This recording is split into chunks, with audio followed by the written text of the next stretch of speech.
ਵਾਹਿਗੁਰੂ ਜੀ ਕਾ ਖਾਲਸਾ ਵਾਹਿਗੁਰੂ ਜੀ ਕੀ ਫਤਿਹ। ਮੈਂ ਘੱਲੂ ਘਰੇ ਦੇ ਸਬੰਧ ਵਿੱਚ ਪ੍ਰੋਗਰਾਮ ਕਰ ਰਿਹਾ ਸੀ, ਉਹਦੇ ਵਿੱਚ ਮੈਂ ਬਿਜੀ ਸੀ ਤੇ ਕਈ ਫੋਨ ਕਾਲਸ ਆਏ ਕਿ ਤੁਸੀਂ ਸ਼ੁਭਦੀਪ ਸਿੰਘ ਸਿੱਧੂ ਯਾਨੀ ਕਿ ਸਿੱਧੂ ਮੂਸੇਵਾਲੇ ਦੇ ਸਬੰਧ ਵਿੱਚ ਕੋਈ ਜਿਹੜੀ ਹੈ ਉਹ ਖਾਸ ਤੌਰ ਦੇ ਉੱਤੇ ਗੱਲਬਾਤ ਨਹੀਂ ਕੀਤੀ ਤੇ ਮੈਂ ਅੱਜ ਤੁਹਾਡੇ ਨਾਲ ਕੁਝ ਗੱਲਬਾਤ ਕਰਨੀ ਚਾਹ ਰਿਹਾ ਹੈਗਾ। ਗੱਲਬਾਤ ਇਸ ਤਰ੍ਹਾਂ ਹੈਗੀ ਆ ਕਿ ਇਹ ਸੋਸ਼ਲ ਮੀਡੀਆ ਦੇ ਉੱਤੇ ਜਾਂ ਜਿਹੜਾ ਵੀ ਕੋਈ ਚੈਨਲਸ ਨੇ ਜਾਂ ਜਿਹੜੇ ਪੁਲਿਸ ਵੱਲੋਂ ਜੋ ਵੀ ਇਨਫੋਰਮੇਸ਼ਨ ਦਿੱਤੀ ਜਾ ਰਹੀ ਆ ਸਿੱਧੂ ਮੂਸੇਵਾਲੇ ਦੇ ਕੇਸ ਦੇ ਸੰਬੰਧ ਦੇ ਵਿੱਚ, ਉਹ ਸਾਰੀ ਪਿਕਚਰ ਜਿਹੜੀ ਆ ਉਹ ਕਲੀਅਰ ਨਹੀਂ ਹੈਗੀ ਤੇ ਬਹੁਤ ਸਾਰੀ ਅਜਿਹੀਆਂ ਚੀਜ਼ਾਂ ਨੇ ਜਿਹੜੀਆਂ ਸਾਨੂੰ ਜਿਹੜੀਆਂ ਨੇ ਉਹ ਛੁਪਾਈਆਂ ਜਾ ਰਹੀਆਂ ਹੈਗੀਆਂ ਨੇ। ਸੱਚ ਦਾ ਸਾਹਮਣੇ ਆਉਣਾ ਬਹੁਤ ਜ਼ਿਆਦਾ ਜ਼ਰੂਰੀ ਆ, ਪਰ ਸੱਚ ਸਾਹਮਣੇ ਲਿਆਊ ਕੌਣ? ਬੜਾ ਵੱਡਾ ਇਹ ਸਵਾਲ ਹੈਗਾ। ਇਸ ਕਰਕੇ ਵੀ ਇਹ ਸਵਾਲ ਬਹੁਤ ਵੱਡਾ ਹੈਗਾ ਕਿ ਸੱਚ ਸਾਹਮਣੇ ਲਿਆਉਣ ਵਾਲੇ ਜਿਹੜੇ ਲੋਕ ਨੇ, ਉਹ ਲੋਕ ਉਸ ਸਿਸਟਮ ਦੇ ਵਿੱਚ ਬਚੇ ਹੋਏ ਨੇ ਕਿ ਉਹ ਸਿਸਟਮ ਉਹਨਾਂ ਨੂੰ ਕਦੀ ਵੀ ਜਿਹੜਾ ਹੈ ਉਹ ਇਸ ਚੀਜ਼ ਵਾਸਤੇ ਅਲਾਉ ਨਹੀਂ ਕਰੂਗਾ ਕਿ ਉਹ ਇਸ ਸੱਚ ਨੂੰ ਸਾਹਮਣੇ ਲੈ ਕੇ ਆਉਣ। ਜੋ ਕੁਝ ਅਸੀਂ ਵੇਖ ਰਹੇ ਹਾਂ, ਜੋ ਤਸਵੀਰ ਅਸੀਂ ਵੇਖ ਰਹੇ ਹਾਂ, ਉਹ ਅਸਲ ਵਿੱਚ ਸੱਚ ਨਹੀਂ ਹੈ। ਉਹ ਬਿਲਕੁਲ ਸੱਚ ਦੇ ਨੇੜੇ ਤੇੜੇ ਵੀ ਨਹੀਂ ਹੈ। ਅਸਲ ਵਿੱਚ ਸ਼ੁਭਦੀਪ ਸਿੰਘ ਸਿੱਧੂ ਮੂਸੇਵਾਲਾ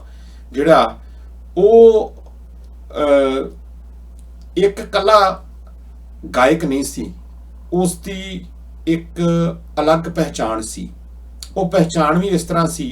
ਕਿ ਉਸ ਨੂੰ ਲੋਕ ਹਰ ਤਰ੍ਹਾਂ ਦੇ ਨਾਲ ਫਾਲੋ ਕਰ ਰਹੇ ਸਨ। ਤੁਸੀਂ ਇਸ ਚੀਜ਼ ਨੂੰ ਸਮਝਣਾ ਬਹੁਤ ਜ਼ਿਆਦਾ ਜ਼ਰੂਰੀ ਆ। ਯੂਥ ਬਹੁਤ ਫਾਲੋ ਕਰ ਰਿਹਾ ਸੀ, ਸੋ ਉਸ ਦੇ ਸਟਾਈਲ ਨੂੰ ਫਾਲੋ ਕੀਤਾ ਜਾਂਦਾ ਸੀਗਾ, ਉਹਦੇ ਗਾਣਿਆਂ ਨੂੰ ਫਾਲੋ ਕੀਤਾ ਜਾਂਦਾ ਸੀਗਾ, ਉਹਦੇ ਟ੍ਰੈਂਡ ਨੂੰ ਫਾਲੋ ਕੀਤਾ ਜਾਂਦਾ ਸੀਗਾ, ਉਹਦੀ ਹਰ ਉਹ ਹਰਕਤ ਨੂੰ, ਪੱਗ ਬੰਨਣ ਦੇ ਸਟਾਈਲ ਨੂੰ, ਹਰ ਚੀਜ਼ ਨੂੰ ਲੋਕ ਕਾਪੀ ਕਰਨ ਦੀ ਜਿਹੜੀ ਸੀਗੀ ਉਹ ਕੋਸ਼ਿਸ਼ ਕਰਦੇ ਸੀਗੇ। ਸੋ ਇਹ ਸਰਕਾਰਾਂ ਜਿਹੜੀਆਂ ਹੁੰਦੀਆਂ ਨੇ, ਉਹ ਜਦੋਂ ਕਿਸੇ ਬੰਦੇ ਦੇ ਜਦੋਂ ਪਪੂਲਰ ਹੋ ਜਾਂਦੀਆਂ ਨੇ ਤਾਂ ਜਿਹੜੀ ਡੀਪ ਸਟੇਟ ਆ,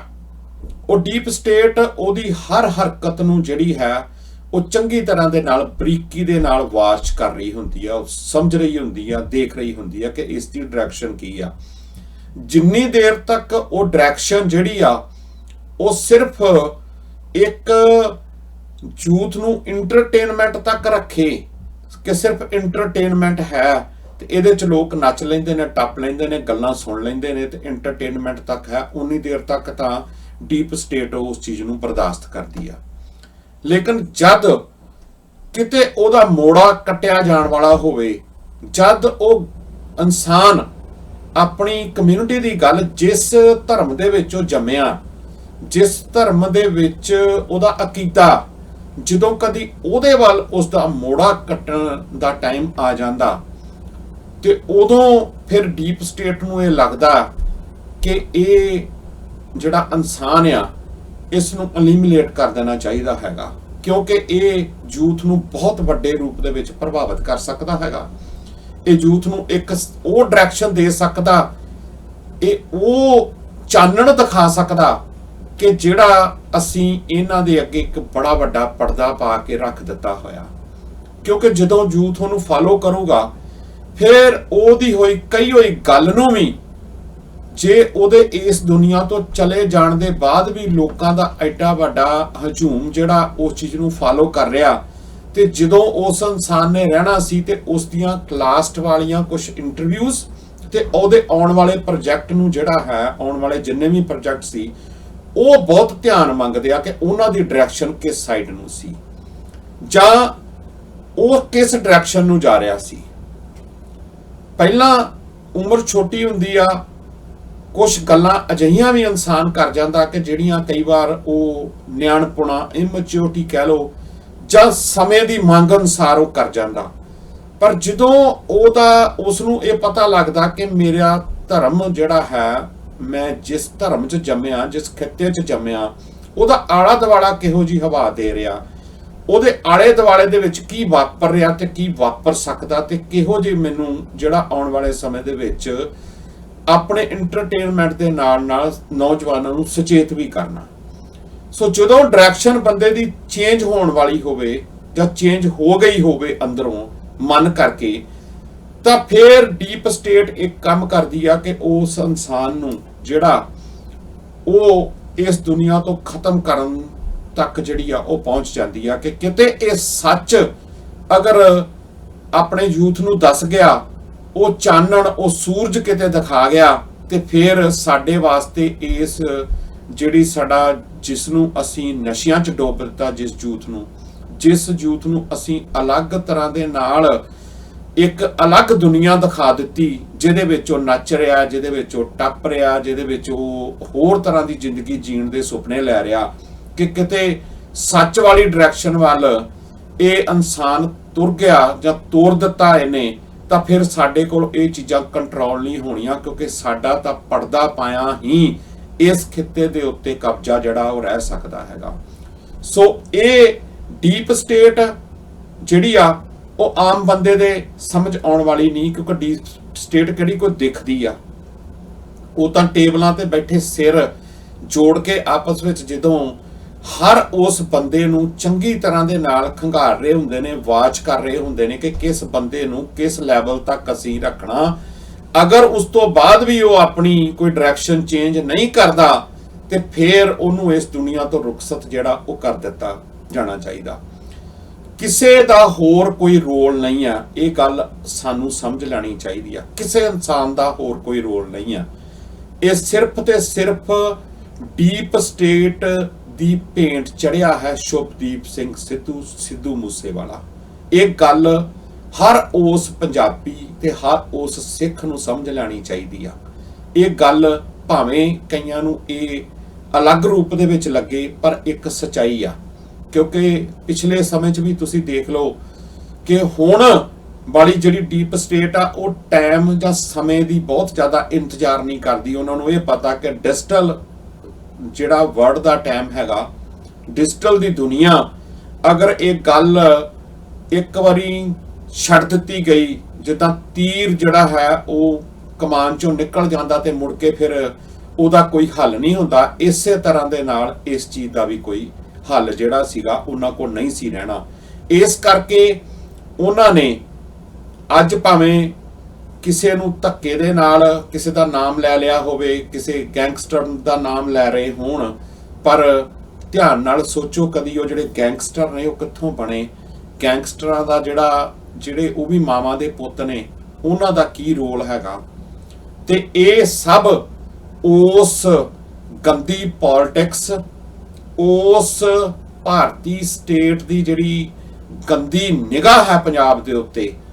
ਉਹਦਾ ਕਾਰਨ ਜਿਹੜਾ ਹੈ ਉਹ ਸਪਸ਼ਟ ਰੂਪ ਦੇ ਵਿੱਚ ਸਾਨੂੰ ਸਮਝ ਲੈਣਾ ਚਾਹੀਦਾ ਕਿ ਉਹ ਸਾਡੇ ਕਿਸੇ ਵੀ ਰੂਪ ਦੇ ਵਿੱਚ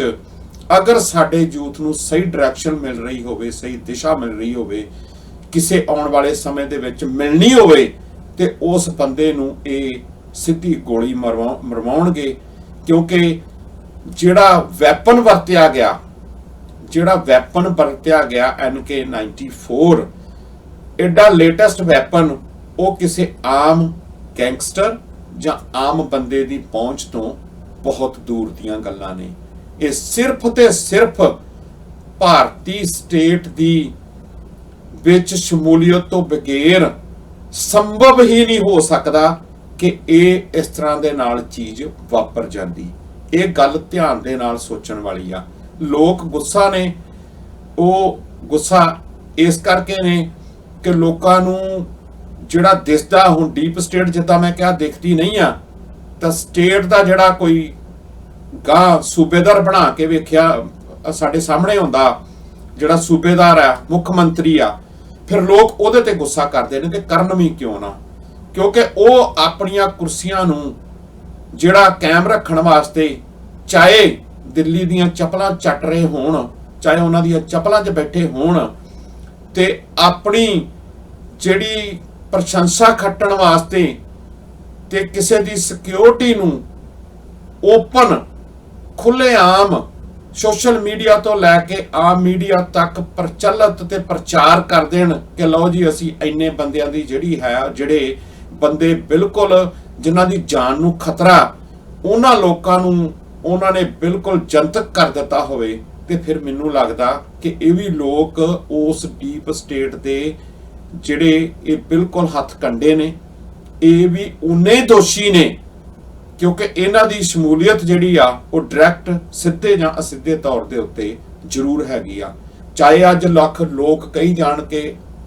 ਇੱਕ ਬੰਦੇ ਨੇ ਜ਼ਿੰਮੇਵਾਰੀ ਲੈ ਲਈ, ਚਾਰਾਂ ਨੇ ਲੈ ਲਈ, ਕਿਸੇ ਹੋਰ ਨੇ ਲੈ ਲਈ, ਪਰ ਇਹ ਸਾਰੇ ਮਾਵਾਂ ਦੇ ਪੁੱਤਾਂ ਨੂੰ ਵਰਤਿਆ ਜਾਵੇਗਾ, ਵਰਤੇ ਜਾਣਗੇ ਇਹ ਆਉਣ ਵਾਲੇ ਸਮੇਂ ਦੇ ਵਿੱਚ ਵੀ, ਜੇ ਅਸੀਂ ਇਸ ਗੱਲ ਨੂੰ ਸਮਝ ਨਾ ਪਾਵੇ। ਸੋ ਇੱਕ ਹੀ ਬੇਨਤੀ ਆ ਨੌਜਵਾਨਾਂ ਨੂੰ ਕਿ ਅਗਰ ਤੁਸੀਂ ਆਪਣੇ ਕਿਸੇ ਨੂੰ, ਕਿਸੇ ਦੇ ਫਾਲੋਅਰ ਹੋ, ਕਿਸੇ ਨੂੰ ਮੰਨਦੇ ਹੋ, ਅਗਰ ਤੁਸੀਂ ਗੱਲ ਤੁਸੀਂ ਕਰਨਾ ਚਾਹੁੰਦੇ ਹੋ ਤਾਂ ਆਪਣੇ ਜਹਨ 'ਚ ਵਸਾਉਣਾ ਚਾਹੁੰਦੇ ਹੋ, ਤਾਂ ਇੱਕ ਗੱਲ ਯਾਦ ਰੱਖੋ, ਫਿਰ ਉਹ ਜਿਸ ਆਉਣ ਵਾਲੇ ਸਮੇਂ ਦੇ ਆਪਣੇ ਕਾਰਜ ਕਰਨਾ ਚਾਹ ਰਿਹਾ ਸੀ ਉਹ ਇਨਸਾਨ, ਕਿ ਉਹ ਕਰਨਾ ਚਾਹ ਰਿਹਾ ਸੀ ਕਿ ਇੱਕ ਗੱਲ ਉਹਨੇ ਜਾਂਦੇ ਜਾਂਦੇ ਕਹੀ ਕਿ ਮੈਂ ਆਪਣੀ ਕਮਿਊਨਿਟੀ ਨੂੰ ਇਕੱਠਾ ਕਰਨਾ ਚਾਹੁੰਦਾ, ਇਹ ਡੀਪ ਸਟੇਟ ਨੂੰ ਕਦੀ ਗੱਲ ਹਜਮ ਨਹੀਂ ਹੋ ਸਕਦੀ। ਇਹ ਗੱਲ ਯਾਦ ਰੱਖਿਓ ਬਿਲਕੁਲ ਵੀ। ਕਮਿਊਨਿਟੀ ਨੂੰ ਇਕੱਠਾ ਕਰਨ ਦਾ ਮਤਲਬ ਕਿ ਇੱਕ ਜਗ੍ਹਾ ਦੇ ਉੱਤੇ ਲੈ ਕੇ ਆਉਣਾ ਤੇ ਫਿਰ ਉਹਨਾਂ ਨੂੰ ਸਹੀ ਦਿਸ਼ਾ ਜਿਹੜੀ ਆ ਉਹ ਦੱਸ ਦੇਣੀ ਕਿ ਆਹ ਹੈ ਅਸਲੀ ਗੱਲ, ਤੇ ਜੇ ਉਹ ਅਸਲੀ ਗੱਲ ਦੱਸਣ ਤੋਂ ਪਹਿਲਾਂ ਡੀਪ ਸਟੇਟ ਜਿਹੜੀ ਆ ਉਹ ਬਰਦਾਸ਼ਤ ਜਿਹੜੀ ਆ ਉਹ ਨਹੀਂ ਕਰਦੀ, ਤੇ ਉਹਨਾਂ ਨੇ ਇਹ ਕੰਮ ਜਿਹੜਾ ਸੀਗਾ ਉਹ ਇਸ ਵੱਡੇ ਰੂਪ ਦੇ ਵਿੱਚ ਉਹਨਾਂ ਨੇ ਕੀਤਾ। ਇਹਦੀਆਂ ਪਰਤਾਂ ਬਹੁਤ ਨੇ, ਆਉਣ ਵਾਲੇ ਸਮੇਂ ਦੇ ਵਿੱਚ ਜ਼ਰੂਰ ਆਪਾਂ ਖੋਲਾਂਗੇ, ਕਿਉਂਕਿ ਬਹੁਤ ਕੁਝ ਸਾਨੂੰ ਪਿਕਚਰ 'ਚ ਦਿਖਾਈਆਂ ਜਾਣੀਆਂ, ਪਰ ਉਹ ਝੂਠ ਫਰੇਬ ਤੋਂ ਇਲਾਵਾ ਕੁਝ ਵੀ ਨਹੀਂ ਹੈਗਾ ਉਹਦੇ ਵਿੱਚ। ਚਾਹੇ ਪੁਲਿਸ ਡਿਪਾਰਟਮੈਂਟ ਹੋਵੇ, ਚਾਹੇ ਉੱਥੇ ਮੌਜੂਦਾ ਸਰਕਾਰ ਹੋਵੇ, ਚਾਹੇ ਉਹਦੇ ਵਿੱਚ ਸੈਂਟਰ ਦੀ ਸਰਕਾਰ ਹੋਵੇ, ਚਾਹੇ ਉਹਦੇ ਵਿੱਚ ਏਜੰਸੀਆਂ ਹੋਣ, ਇਹ ਸਾਰਾ ਕੁਝ ਸਾਨੂੰ ਕੁਝ ਝੂਠ ਜਿਹੜਾ ਸੱਚ ਲੱਗੇ, ਜਿਹੜਾ ਸੱਚ ਦੀ ਤਰ੍ਹਾਂ ਲੱਗੇ, ਉਸ ਨੂੰ ਪੇਸ਼ ਕਰ ਦਿੱਤਾ ਜਾਵੇਗਾ। ਲੇਕਿਨ ਸਾਨੂੰ ਸੁਚੇਤ ਹੋਣ ਦੀ ਜ਼ਰੂਰਤ ਆ। ਸਾਨੂੰ ਹਰ ਇੱਕ ਬੰਦੇ ਨੂੰ ਉਹ ਸੋਚ ਕਿ ਅਸੀਂ ਪੰਜਾਬ ਨੂੰ ਬਚਾਉਣਾ ਕਿਵੇਂ ਆ, ਪੰਜਾਬ ਦੀ ਜਵਾਨੀ ਕਿਵੇਂ ਬਚਾਉਣੀ ਆ, ਪੰਜਾਬ ਦਾ ਪਾਣੀ ਕਿਵੇਂ ਬਚਾਉਣਾ, ਪੰਜਾਬ ਦੇ ਖਿੱਤੇ ਨੂੰ ਬਚਾਉਣਾ ਕਿਵੇਂ ਆ, ਇਹ ਗੱਲ ਹਰ ਜਵਾਨੀ ਦੇ ਉਸ ਪੈਰ ਧਰਦੇ ਇਨਸਾਨ ਨੂੰ ਆਪਣੇ ਦਿਮਾਗ ਦੇ ਵਿੱਚ ਵਸਾਉਣੀ ਪਵੇਗੀ, ਤੇ ਤਾਂ ਜਾ ਕੇ ਫਿਰ ਅਸੀਂ ਜਿਹੜਾ ਕਿਸੇ ਨੂੰ ਵੀ ਤੁਸੀਂ ਪਿਆਰ ਕਰਦੇ ਹੋ, ਉਹਦੀ ਤੁਸੀਂ ਇੱਜ਼ਤ ਕਰਦੇ ਹੋ, ਤੇ ਉਹਨੂੰ ਇੱਕ ਸੱਚੀ ਸ਼ਰਧਾਂਜਲੀ ਦੇ ਰੂਪ ਦੇ ਵਿੱਚ ਵੀ ਇਹ ਹੋਏਗੀ। ਹਾਲਾਂਕਿ ਜਦੋਂ ਤੁਸੀਂ ਵਿਚਰਦੇ ਹੋ, ਤੁਹਾਡੇ ਕਿਸੇ ਨਾਲ ਤੁਸੀਂ ਕਿਸੇ ਨੂੰ ਉਹਦੇ ਕੰਮ ਕਰਨ ਦੇ ਤਰੀਕੇ ਨੂੰ, ਉਹਦੇ ਗਾਣਿਆਂ ਨੂੰ ਨਾ ਵੀ ਪਸੰਦ ਕਰਦੇ ਹੋ, ਬਹੁਤ ਤਾਤ ਵਿੱਚ ਲੋਕ, ਬਹੁਤ ਸਾਰੇ ਲੋਕ ਕਿਸੇ ਦੀਆਂ ਗੱਲਾਂ ਪਸੰਦ ਨਹੀਂ ਕਰਦੇ, ਬਹੁਤ ਸਾਰੇ ਲੋਕ ਸਾਨੂੰ ਪਸੰਦ ਨਹੀਂ ਕਰਦੇ, ਬਹੁਤ ਸਾਰੇ ਲੋਕ ਸਾਡੀਆਂ ਗੱਲਾਂ ਨੂੰ ਪਸੰਦ ਨਹੀਂ ਕਰਦੇ। ਸੋ ਇਹ ਸਾਰਾ ਕੁਝ ਹੋਣ ਦੇ ਬਾਵਜੂਦ ਵੀ ਸਾਡਾ ਮਕਸਦ ਸਿਰਫ ਇਹ ਆ ਕਿ ਅਸੀਂ ਸਹੀ ਦਿਸ਼ਾ ਵੱਲ ਜਿਹੜਾ ਹੈ ਉਹ ਵਧੀਏ। ਉਮੀਦ ਕਰਦਾ ਕਿ ਤੁਹਾਨੂੰ ਇਹ ਗੱਲਾਂ ਜਿਹੜੀਆਂ ਨੇ ਉਹ ਪਸੰਦ ਆਉਣਗੀਆਂ। ਅਗਰ ਪਸੰਦ ਆਉਂਦੀਆਂ ਤੇ ਇਹਨਾਂ ਨੂੰ ਲਾਈਕ ਔਰ ਸ਼ੇਅਰ ਜ਼ਰੂਰ ਕਰ ਦਿਓ। ਸੋ ਇੰਨੀਆਂ ਕੁ ਬੇਨਤੀਆਂ ਮੈਂ ਕਰਨੀਆਂ ਸੀ। ਵਾਹਿਗੁਰੂ ਜੀ ਕਾ ਖਾਲਸਾ, ਵਾਹਿਗੁਰੂ ਜੀ ਕੀ ਫਤਿਹ।